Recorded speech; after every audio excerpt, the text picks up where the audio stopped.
Ikhwani, when you want to sin, and when you want to do something wrong, Ikhwani, remember the one that owns everything can see you. فَلَا تَجْعَلْ Don't make Allah أَقْبَحُ النَّاظِرِينَ إِلَيْكَ. When you lie, when you trick, when you fall, when you speak wrong, when you act against your religion, don't make Allah the one that watches and looks at the worst of things. You respect others and you wouldn't want them to see it, but when it comes to Allah, you do. When who's better than Abu Bakr as-Siddiq radiyallahu ta'ala an? Abu Bakr used to say to the people, "Istahyu min Allah." Be shy of Allah subhanahu wa ta'ala. فَإِنِّي وَاللَّهِ أَسْتَحْيِي مِنَ اللَّهِ. I feel shy of Allah. That when I go to do my call of nature, Abu Bakr as-Siddiq, when I go to do my call of nature, Wallahi, I veil my face. I put niqab on. Haya'an min Allah. Because I'm very shy of him subhanahu wa ta'ala.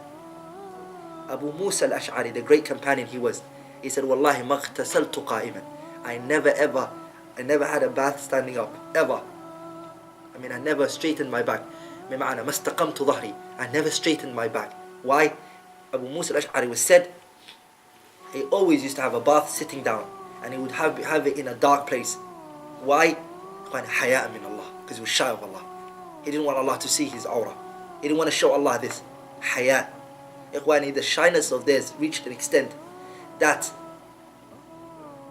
the companions, they came to the Messenger sallallahu alayhi wasallam one time, and they asked him, Ya Rasulullah, advise me. A man said, he said, Awsini Ya Rasulullah, give me an advice.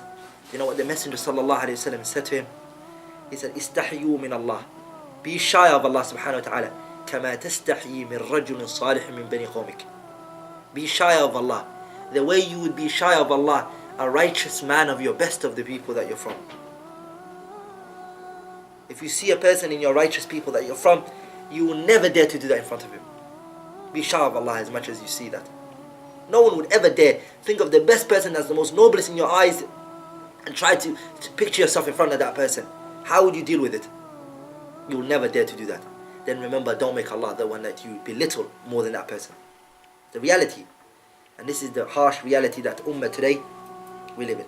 And all of this comes back to lack of understanding of what these ayat and these verses mean.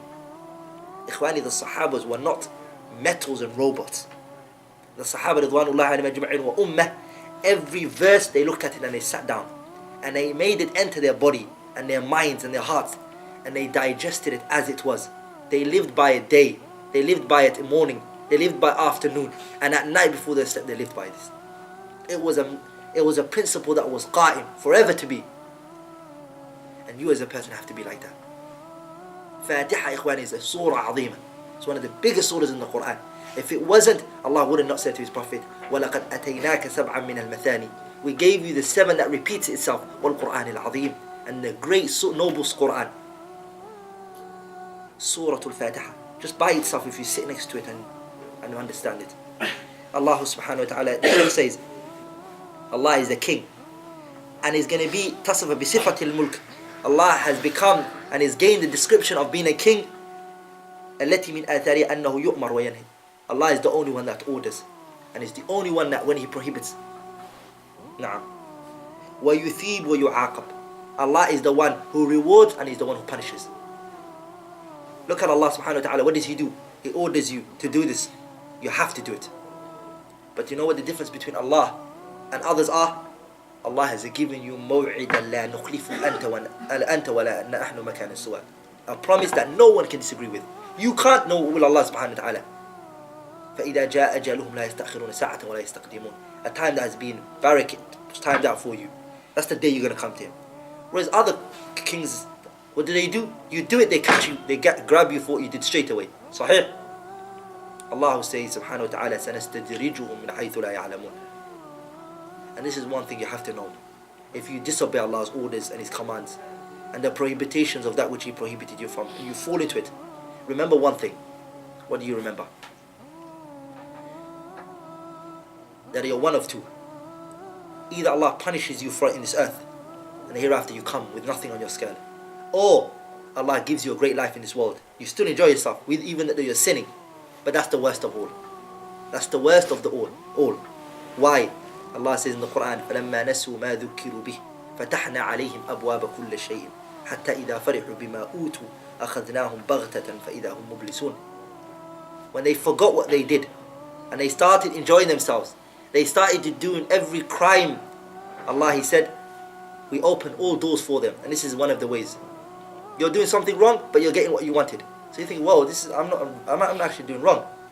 Doors open for you. You're sinning. You're sitting in a room, watching movies, internet.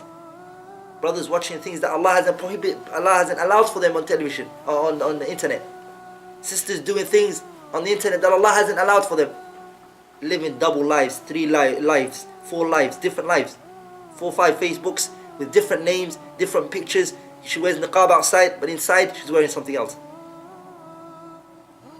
The brother, he thobe, salah, masjid, you find him. But when it comes to the internet and he's at home by himself, he knows nobody can see him.